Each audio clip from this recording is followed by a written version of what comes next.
we're just going to go ahead and jump in. And if they join us, they just join, right? So what I really wanted to accomplish with this, right, was to kind of throw a back to school ripple, if we could, right? A little bit, just to have a little bit of fun. And Absolutely. you all are people that I admire. I've gotten to know over social media. I just think you're all rock stars. And none of you know each other really all that well, for all different states and different grades that you're teaching. So it's kind of an opportunity to kind of connect you guys and kind of put this together as a little ripple.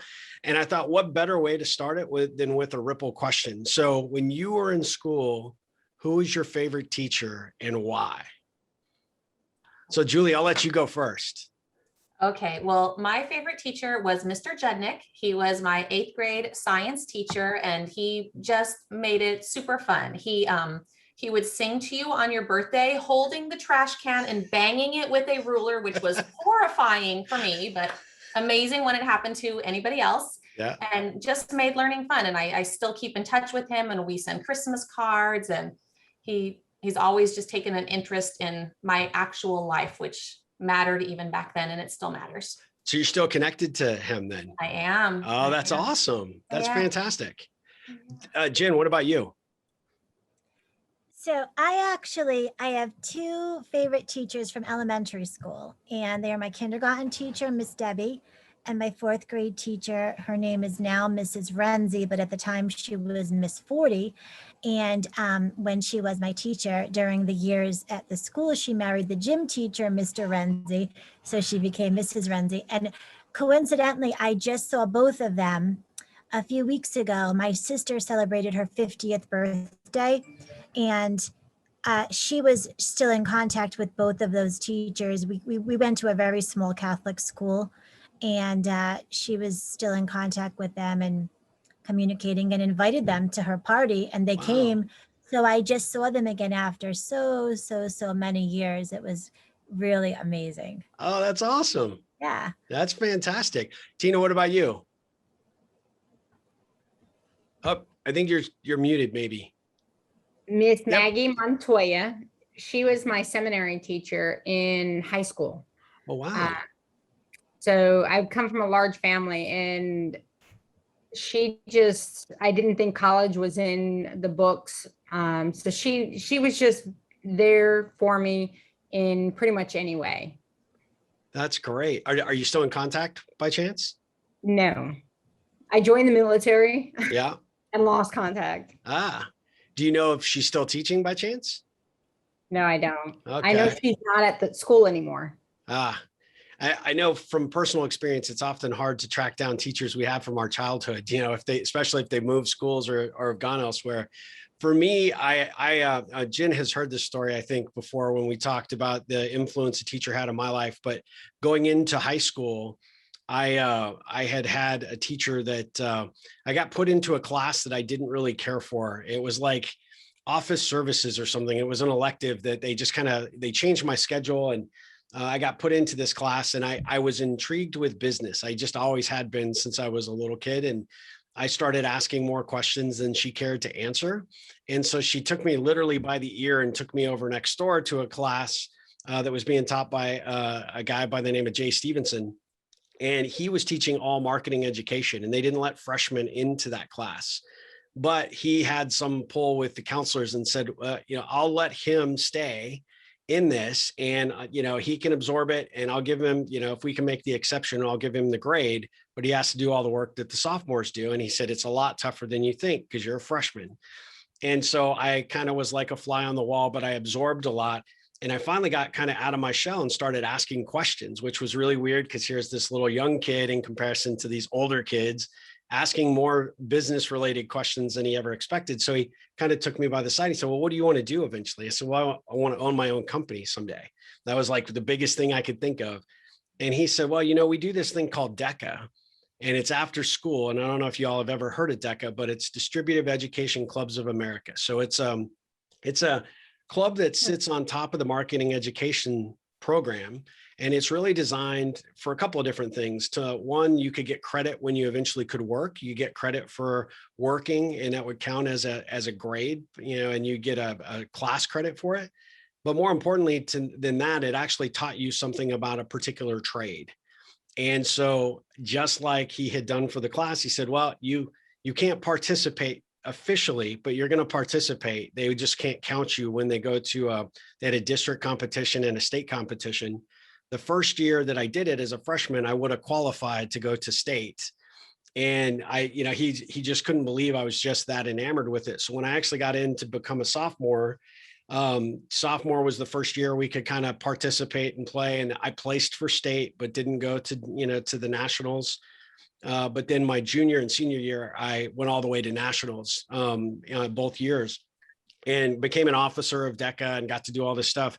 But the thing that was the most influential for me was that he would never let me give up on myself, because I had always been very into sports and I had had a pretty devastating knee injury. So I would kind of given up on, that as a dream. And he would not let me rest until I realized my full potential. And to this day, he's in probably close to his 80s. Him and his wife are still some of the sweetest people, and they stay up to date with me all the time. But, the impact of a teacher on a student, when somebody just says they believe in you, has such a huge, huge impact for the rest of your life. It's amazing, but we don't often think of those things. So I appreciate you sharing all those stories from your childhood, because I think that's great, because they all left an indelible mark, right?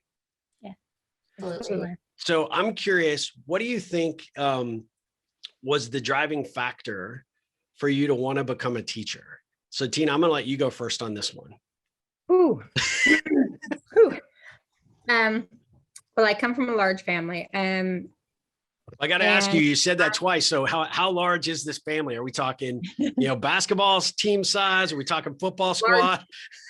I have 17 sisters and 5 brothers, and I'm the baby. Wow. And Wow. well, back when I went to school, they didn't really test for dyslexia. Mm-hmm. And they didn't test for, cognitive disabilities. So they basically just threw me, to me, now I call it throwing me away. They took on me. They would just said that I would pretty much amount to nothing. Basically, I spent my high school years in, I don't like PPCD for high school. And then going to like restaurants, cleaning the bathrooms, bussing tables, work release, things like that, because that's all they said that I would amount to. Oh. So Maggie is the one that helped me, Miss Montoya. I joined the military, and that's where they found out that I needed glasses, and that there were some issues, and it just took. I was in the military for almost 14 years, and my spouse was like, this is not for you. And I'm like, okay, well, what do I do? And, it's, well, what is your dream? I said, well, I've always wanted to be a teacher.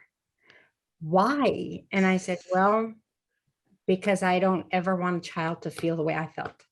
So that's and still to this day, that's my why. My why is because I want every child I come into contact with to know that they can succeed, and success looks different. It doesn't matter who you are. And that's my why.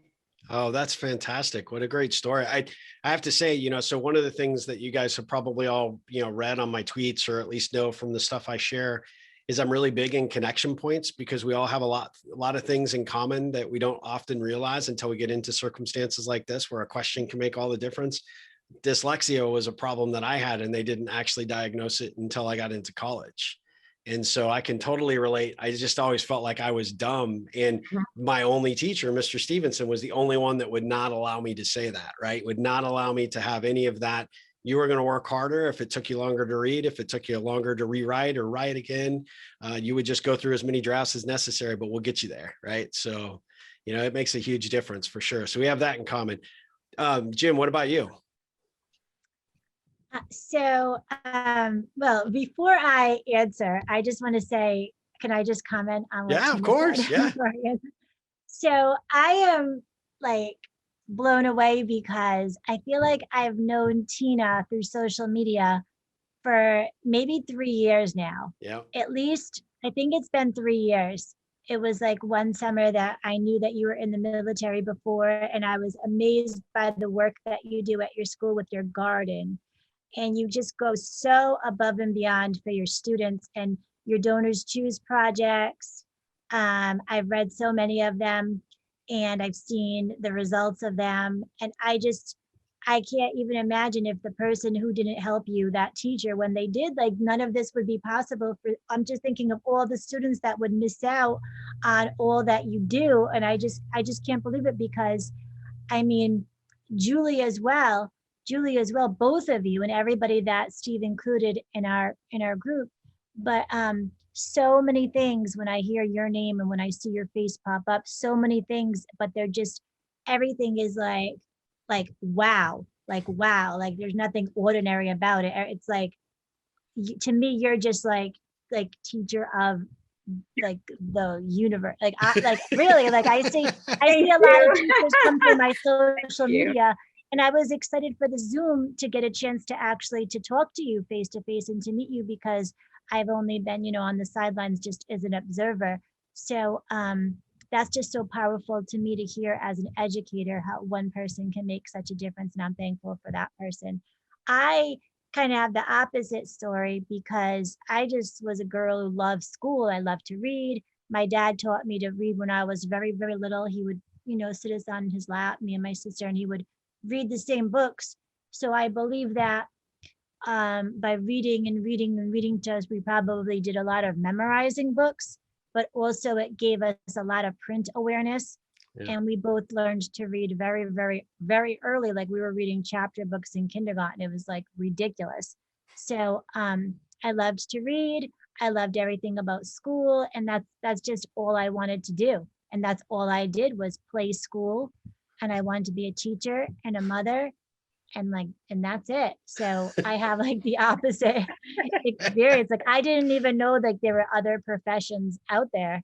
It just like, what else do you do? Yeah, that's great. Well, I mean, you knew from the very beginning. So that's and now you want to go to the dark side and go to administration. Well, yeah, now I'm open. I never thought in a million years I'd want to be a principal, but I decided that during COVID and now I'm almost done. And I do think that and I think that part of that is from the experience that Tina has described, because there are teachers who could need some better direction and some more inspiration and some more guidance in a positive way. And from teaching for me teaching, been teaching for 26 years, I feel like I can give guidance to teachers who, so that everybody, how do I say it? So that people don't have experiences like Tina had before she found the one who helped her. Yep, absolutely. Well, and I remember a couple of years ago when you and I were talking about this, and that might be part of your career path because you wanted to make a bigger impact beyond the classroom, which was great. Right. And I thought by writing Educate the Heart, I would have more of an impact, but I see I can have definitely more of an impact just by being in there and leading the school and being face to face with teachers and kids and being the decision maker. Yep, that's great. Well, thank you for sharing that. Julie, what about you? Okay, well, I think it's so funny that Jen, you said that you had the opposite experience, because I was thinking I had the opposite experience. How many opposites can we have here? So I actually, I didn't want to be a teacher ever. At least that's what I said. And that's what I thought. But I kept kind of circling back to it. Like in high school, I was a private tutor, and that was my job. That was the only job my parents would let me have during school, was to be a tutor, because it was still kind of school. And then in college, I majored in marine biology, but I got a minor in education. So I nearly finished my teaching credential in college, even though I said I didn't want to be a teacher, but I still kind of did that. And my plan was I was going to teach for 5 years and then go to grad school, which looking back really didn't make a lot of sense. So I went to grad school straight off and took a class in education and left it and stayed with biology again. And then did marine biology for almost 10 years and then quit just because it's really expensive to live by the ocean. And it kept moving further and further away to own a house. And just the commute wasn't worth it, and started subbing just to, kind of pull my share of the income in the marriage, and liked it. and walked into a couple of long-term subbing positions. And then a permanent position opened up where the health teacher became the vice principal because the vice principal had left mid-year, and they said, oh, well, well, would you like this position? And I mean, I didn't have to interview. I didn't have to do the portfolio. I skipped all of that stuff. And I walked into this job and it was so much fun. And that was sort of my first motivation, which sounds really bad, that I'll just do it while it's fun. And it has been fun. And I feel like I'm making a difference for the kids. And when I analyze it, I think it's fun because I feel like a lot of the kids like me and have fun in my class, and that makes it fun for me. So then that lets me make it fun for them. And it's this reciprocal relationship that really kind of feeds my soul in a way I didn't know I wanted. I didn't know I needed. I said I didn't want and wasn't looking for, but apparently it found me, and I kept kind of spiraling around it. And finally they threw it in my lap and I accepted it. And it's like, this is where I belong. And it's a weird roundabout way to get here, but I love it here. Oh, that's great. And like the rest is history, as they say, right? Yes, it's so funny. Well, that's fantastic. So here's a tough question for you. So fast forward 10, 15 years, and because Jen's going to move to the administration side. You will, there's no doubt in my mind, but this could be from a student. It could be from a colleague, could be from a parent. Well, what would you like to hear from someone that you made a difference for 10 years from now? What would you like to hear about what you did and what kind of influence you had on them? And Julie, I picked on the other two first. So I'm gonna pick on you first to go this round. Okay. Well, I love when kids come back and they tell me something that they remember from my class. I actually had a student who wrote me a joke, kind of a little bit of a joker student, but he said, now every time I drink a soda, I think of you saying it's going to cause diabetes. And I said, well, I didn't actually say those words ever, but I love that I kind of got in his head, and it's 10 years later and it's stuck with him. So I really just want kids to say that I made a difference and I made them think, and that they could tell that I cared. Oh, that's great. Tina, what about you? I have to say the same thing. I want students to know, and parents to know, that that if they've said that I care about them. And as a matter of fact, for me, the teacher, I had a student starting high school, and I had her in 4th grade, and she just came. At first, she didn't recognize me because my hair it's long compared to the way it used to be. And she passed me 4 times, and then she turned. She was like, "Miss Coba?" I said, "Yes." I said, "Yes, honey, how are you?" And then she walks over, and then she just broke down and started crying because she was scared, because she was going to high school. And she was nervous. So, and that's what it's all about, knowing that kids can have they're comfortable with you. They know that you're not going to lower your expectations, and that you always want them to do their best, and that no matter what, they're going to succeed. So being there for and supporting them. Oh, that's great. I love that. Jim, what about you? I would hope that kids, and also parents, would tell me that they were happy about their child's educational experience because of my leadership, because I hope to, make positive change, and I hope for it to be consistent. And, it would be nice if they realized that they noticed it, and if it came back to me in some way, even if it wasn't directed towards me, like, oh, for what you did, just that they like the school and they like the climate and the culture of it, just that they've had good experiences. Oh, that's great. That's great. Well, so you guys have all had very, similar experiences teaching. So you have an understanding of kind of what works. What do you see right now that really limits you in the job, in terms of what can you, that kind of inhibits a teacher's ability to really connect at the level that, I think that you all do? I mean, what is it? Is it administrative policies? Is it challenges with, just the amount of, effort that has to go into each daily lesson? Is it testing, is it teaching to a test or a particular standard? But where do you see that, some teachers maybe don't necessarily, get that there has to be that balance, and they have to somehow figure out a way to, to still figure out how to be individualistic to every student that they teach that's in their class.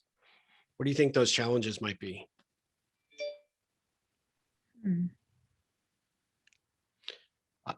No takers on that one. I didn't pick on anybody. I know. Tino, do you want to I go? think that's what we were waiting for. Yeah, sorry. I think that you have quite a few teachers who they're so caught up in standards and they're so caught up in what they have to teach, where if they just thought about it and made the instruction relevant to the kids, they will be fine. You don't have to teach to the test. Make it relevant to them, make them understand. Because if you don't, then they're not going to internalize it anyway, because it doesn't matter to them. The learning has to be relevant. Their why am I learning math? Why am I learning, why am I learning science? Tell them and teach them that way. And if you give them those real life experiences, then they'll be more meaningful and they'll be able to internalize it. Then you can do the testing strategies. But if you're just starting the school year, okay, let's get that STAR test out. Let's start practicing. That's the wrong answer. It has to be relevant to the kids. And I think sometimes we have too many, and I know administrators that they're rated on the STAR scores, but I think you have people that are higher that they forget that these are kids. And sometimes we are taking parents' best. And we are taking those children and we are getting them ready. The goal is not to pass the STAR test. It is to get them ready to be citizens. It is getting them ready to be successful human beings in the global society. And I think if we concentrated more on that, the rest will come. Oh, that's great. Jim, what about you?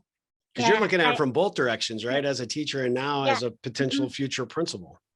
Well, yeah, absolutely. Everything that she said, first of all, absolutely. It needs to be meaningful for them. It needs to be, that's actually when I wrote Educate the Heart, it was to do that. It's all about authentic experiences. So you're teaching them everything is a very meaningful activity. Like they don't even know that they're learning, they're doing something fun, but yet they're learning at the same time. It's very whole language. And I love everything that you said. And the only thing that I would add to that, and I would add it as an administrator as well, and I would tell the entire school that we shouldn't be doing any kind of academics, scores, any of that until we have formed relationships. It should start with the relationship, and then with that, and I know that's exactly what your point is too, and when you're saying giving them meaningful activities, is through that getting to know them, getting to know what are they thinking, where are they coming from, what experiences do they have, then we can give them the authentic experiences that will be relevant to them, and that they will learn what they need to know for those tests. If you go that route, and without going that route, they're not going to learn it for the test, and then they're going to come out and we will have failed them, because like you said, they're not ready to be citizens of society. Like I don't know if your schools have a vision, like if you have a vision statement, but I feel like a lot of places have like visions, like they're on the wall, but is the whole school really living them, and are they really breathing them, and do the kids know the vision? And I'm sure the vision is not, let's raise these scores, right? I'm sure it's something different. So well, that's an important part, you think about the vision page. statement. A lot of people do that in corporate America too, but they're just words, right? And a lot of times if you don't really understand it, and especially if you're a young person, if it doesn't pertain to you, or nobody's taken the time to explain how it pertains to you, then it doesn't have that same kind of impact, right? And that's what you're talking about, is you have to live that process, right? That's really good. All right, Julie, what about you? All right, well, I agree wholeheartedly with making it relevant. And I don't think I can say it better than what has already been said, but I do want to say that I think that right now, we are at such a crossroads. And I know that for us, we were virtual 3/4 of last year. And so I don't know about your districts or your states, but we didn't have the standardized state testing last year, which was amazing. And it wouldn't have made any sense to have it. Yeah. But I feel like that allowed a lot of freedom for teachers to actually teach what was important, not necessarily teach to the standards. And I'll be interested to see how that changes things and if it's going to stay the same this year as well. So I'm a health teacher, and so yes, I have standards, but I don't have the standardized test, and I don't have that kind of pressure. And I feel like even last year, with most of the classes being on Zoom, we were forced to examine our standards and pick the ones that were the most important, because we only were seeing the kids for half the time and over Zoom. So we had to make it extra exciting, but extra relevant. And there was this whole combination. And so I feel like we're at a place where we can take the best of what we've learned, which hopefully is the most important stuff that actually mattered to the kids. And we were able to try it at a time when, we weren't being measured in such a way. Yeah. I feel like now we have this opportunity to bring education back to what really is important and how it used to be and how it should be. And I think we've got a great opportunity ahead of us. And I'm excited to see how that plays out and see what we're able to do with it and really change things for the better.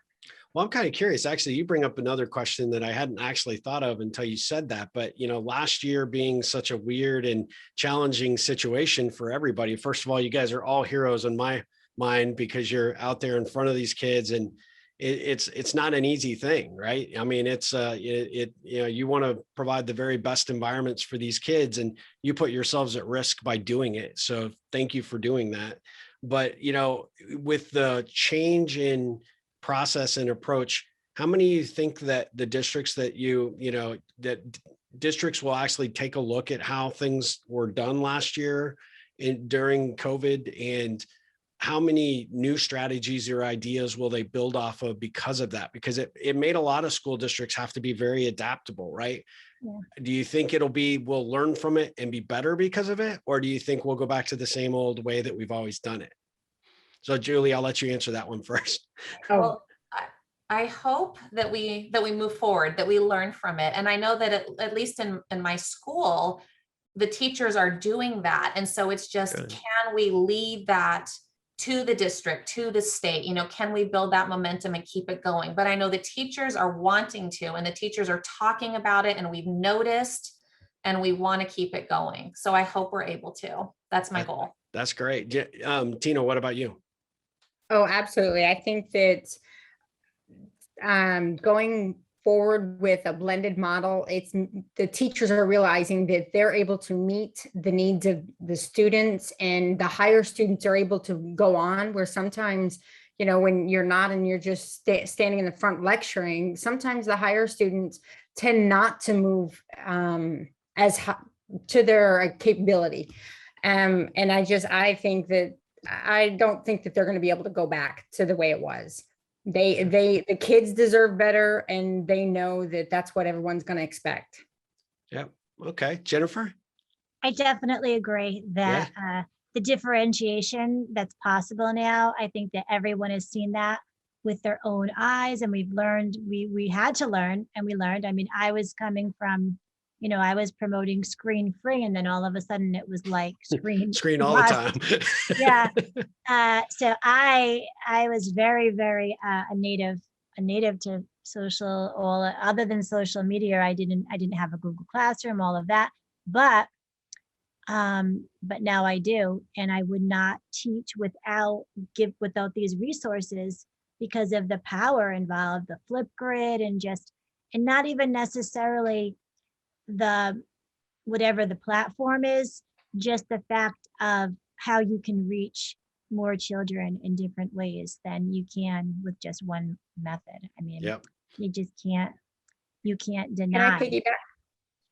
Yep. Yeah.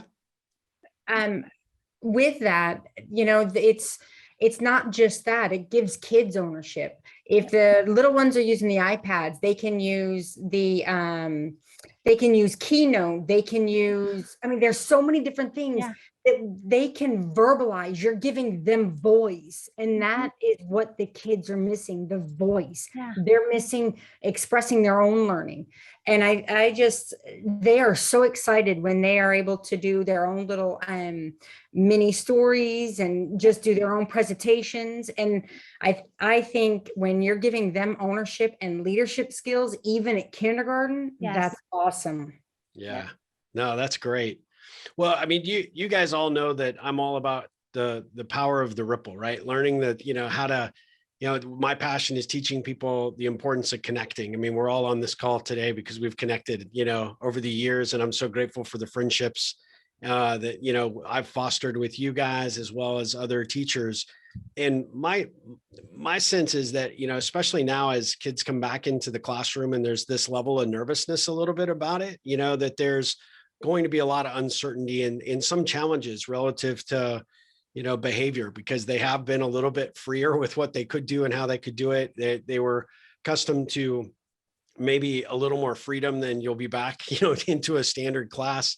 So that's got to be a little bit challenging, but I kind of sense that the ripple has more applicability now than it potentially, may have even pre-COVID for kids of kind of all ages, little kids, teaching them to be kind to one another and understand the impact of that. And as they get older, where you start to form these clique friendships, and those relationships get a little bit challenging. And, are you in the clique or out of the clique? That kind of thing can be a challenge. And then as you, excuse me, get into high school, it's just off the charts in terms of, are you popular or not popular, and how's that working? But I'm curious, mainly for ideas on ways that we could take the ripple into the classrooms, whether it be in your individual microcosms for your various classes, or how we could take the concept and expand it out so that maybe your students, sort of exemplify the process of rippling in some capacity. Jen, I know you've done some stuff in your classroom, kind of based on the ripple, and I've always loved and appreciated that. But I kind of want to come to it with a perspective of, how can I help you guys create this momentum and find a way to create even bigger ripples for the kids? I don't know who wants to go first, but. Well, one thing that I think is a need that a lot of kids are having is, it's always hard to be the new kid at any point. Yep. I think now it's extra hard because, our faces are covered and you can't tell, is someone smiling at me? Is someone maybe look friendly and I could sit by them? I mean, it's just so hard to judge that. Plus, everybody who was new in the last year is brand new still, because they hadn't actually met anybody in person. So there are a lot of kids who, have been at our school for a year, but don't know anyone and still don't have any friends because they haven't had that opportunity. And so we do have a lot of lonely kids that are just needing a connection with, they need a friend. They need to meet someone who is a friend to them. And so that, I think, is a real need that I'm seeing amongst my students. Okay, that's good. That's good feedback. Jim, what about you? Yeah, so it is. I wasn't even really thinking about that. We went back to school in person last year in September. So I've always been in person. We weren't, but not all of the children did. We had some children come in person and then some children virtual, but they had a whole other teacher. They were in the virtual academy. So this is going to be a very huge transition. Some children who are going to come to me in a few weeks, I'll have 26 second graders, but many of them will not have really been to school since half of their kindergarten year. Yeah. So it's a big, the socialization is going to be a very, very big part of coming to school. Just the basics, the basic, like how to introduce each other, just getting along and sharing space with a lot of people, sharing everything. I just feel that it's going to be a priority. Yeah. SEL, social emotional skills, all of the CASEL standards have always been a priority of mine. And in our school, we try to make them that way. We have an SEL committee. So in September, I feel like it's going to be a big focus, just being kind, how to be a friend. And I wanted to work on goal setting with them in September.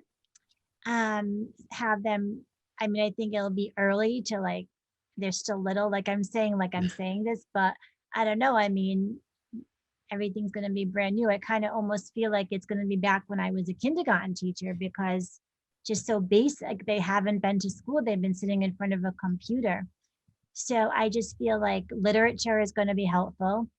Taking the time just to talk and about feelings is going to be helpful. The not like remind, like I just, in my head, I just keep thinking knowledge is power. Like they have to be aware that, identify their feelings, you know, that, and let them know that this is normal. If you're feeling overwhelmed and if you're feeling sad or anxious, and so that they don't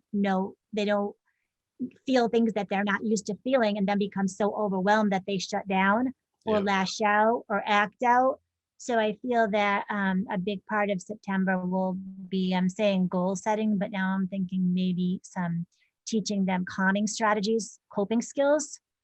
So coping skills along with friendship skills is going to be a priority. That's good. They That's really good. They can't like make ripples with other people if they're not at peace with themselves. So. That's true. That's absolutely true. Yeah, that's a really good point. Tina, what's your perspective? I think our district started this school year off right. You know, normally they hit the ground running and the kids don't really get a chance to learn the mindset of, you know, failure is okay, you know, as long as you don't stop trying, and friendships and relationships. Whereas this year, that's the whole first week of school. I mean, no content, basically. It's all that. And I think it's awesome because I've seen the kids just building relationships. The way I see me maybe implementing some type of ripple in the school. I have an NEHS, which is a National Elementary Honor Society. And they love getting t-shirts. They love and I do a kindness squad, but I was thinking of maybe a ripple squad, where that when, you know, and it's just a board.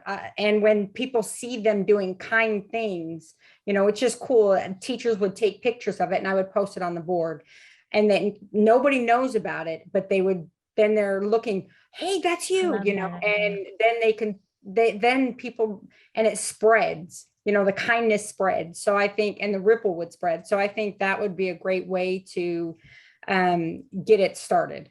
I've thought of, this is what I wanted to implement last year, but with COVID, it was just very difficult. Yeah. But they're already asking this year is when we're going to do this, and that. So I see it starting rather quickly. You know, it's interesting because I was hoping Sheila would be on. Sheila McCone is a retired teacher. In the last 2 years that she was teaching, she implemented kind of ripples of kindness in their classroom. And, you know, it was something that they would vote on a student of the, I think they did it every couple of weeks, but a student of the, you know, 3-week period or whatever, whoever was exceptionally kind and compassionate, you know, the other kids would sort of vote on it. They put out messages on a ripple poster outside to teach that. I think her second graders were all trying to teach the rest of the school to be kind and compassionate. And the neat thing was that we did was that she would tell me who the student was that was selected, and I would send a handwritten, you know, kind of congratulations, keep up the ripple. And I was thinking about doing something similar, you know, potentially, if you guys were open to it, to do something there, if we could find an avenue.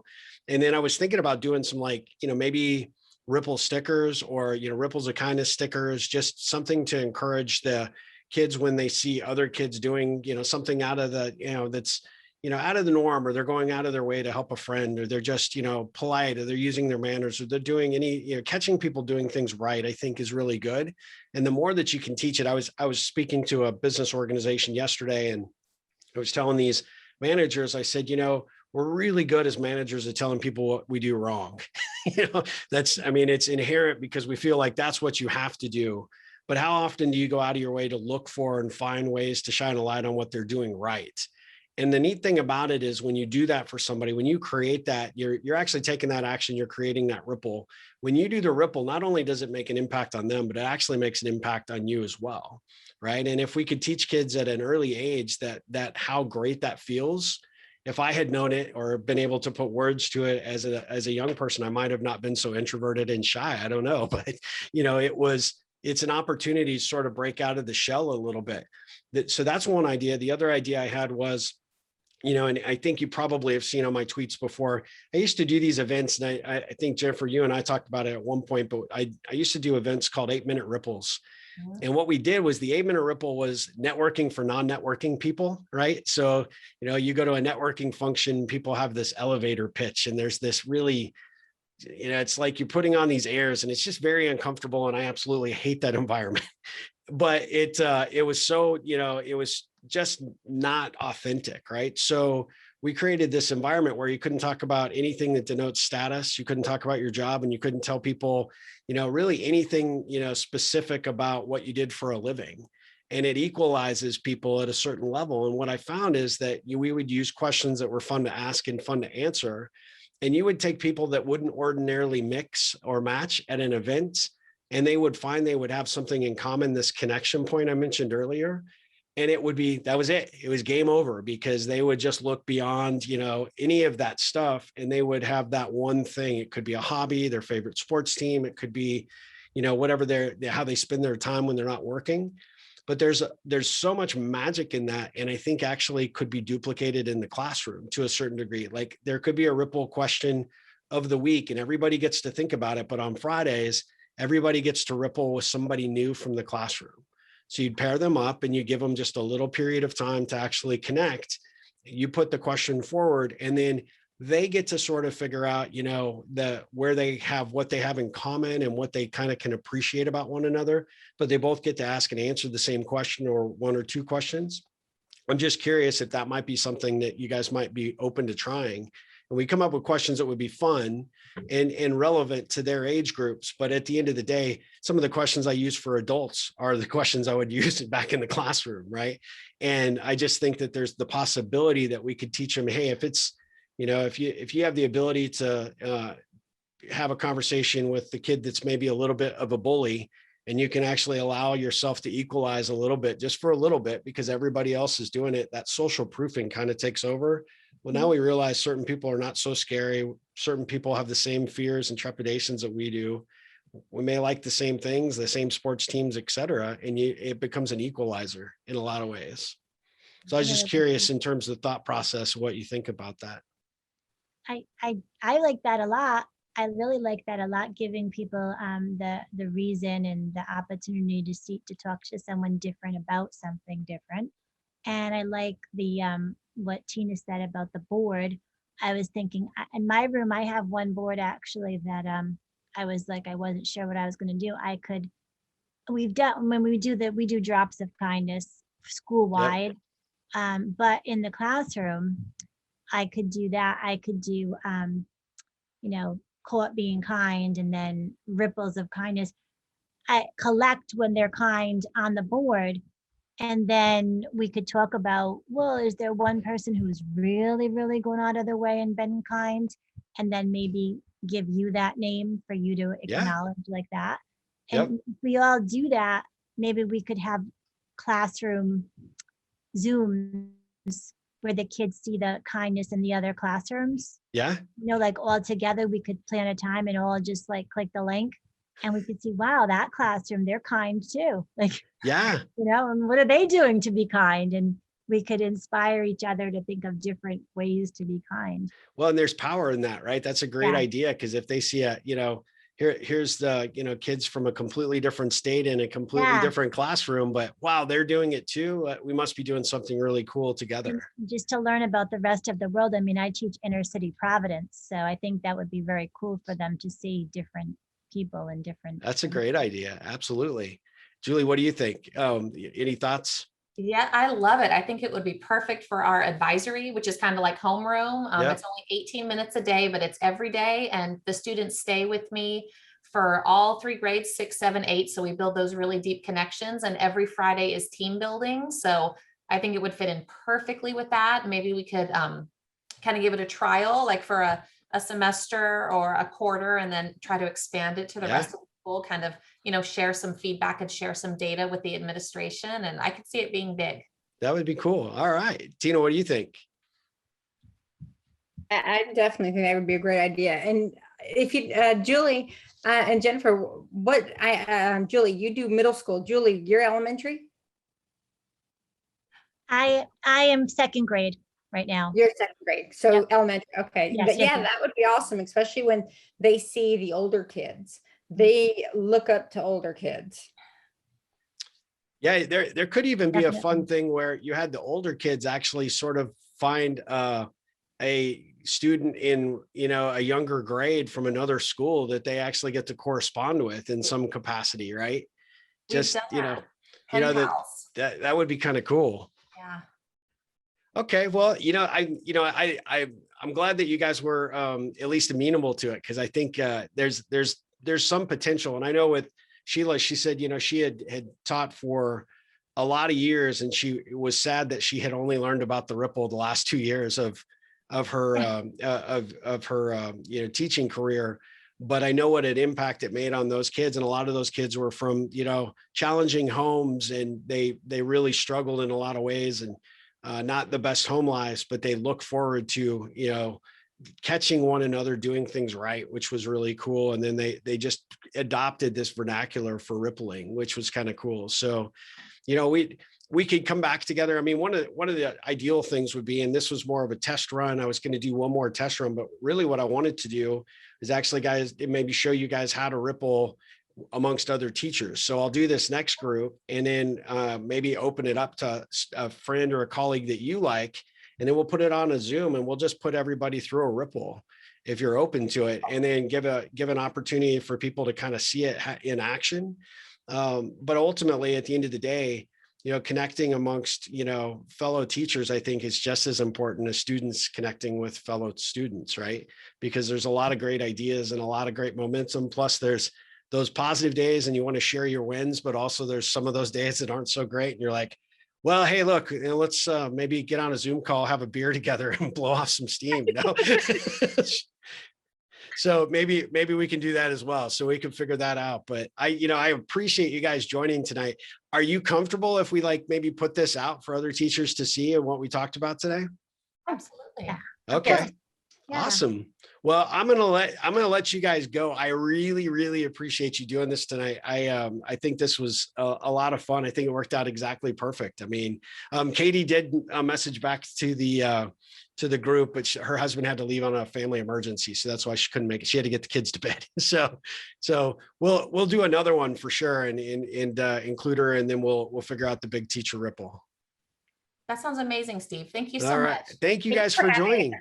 I appreciate it. Yeah. Thank All right. you. Thank you, Steve. And it was so nice to meet you, Julie and Tina. It was nice to see you finally in person. And I just connected with you, Julie. We were not connected on Twitter. And I'm just like, I don't remember seeing her coming through my Yeah. Twitter, but I just connected with you. I went and I found you. And Oh, that's awesome. it Well, was such a actually, pleasure. before You're you so guys leave, inspired. maybe one thing we could do really quickly is say what school you work for and what grade you teach. And then we'll just, add that into the video so everybody knows where you're from, what school you teach, or what grade, and what school you teach at.